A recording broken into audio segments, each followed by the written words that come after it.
My name's Kieran Fegan of VARA Innovation Specialists. We support universities to commercialise their research. Here's a revelation for you.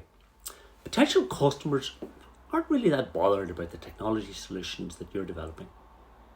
That's useful information to know, isn't it? And it doesn't mean that those potential customers wouldn't value the output of your work. Customers only care about their own problems, and you therefore need to understand those problems to determine if you're in a position to help solve them.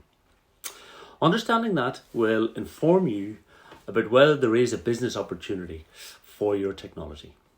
Why not come along to a half-day workshop that I'm running with your TU Dublin Innovation colleagues at Bolton Street campus, 9:30 a.m. on Wednesday, February 15th. In that workshop, we can start helping you to learn how to communicate your technology in a way that potential customers can relate to it, making assumptions around the value proposition aspects, using leading edge lean startup tools and techniques. I'll tell you all about the funding that's available from Enterprise Ireland, for example, to support customer discovery activities and to help you to build a spin-out business. It'd be great to meet you that day and hear more about your work. So that's Bolton Street campus, Wednesday, February the 15th at 9:30 a.m. Will we see you there? Hope so.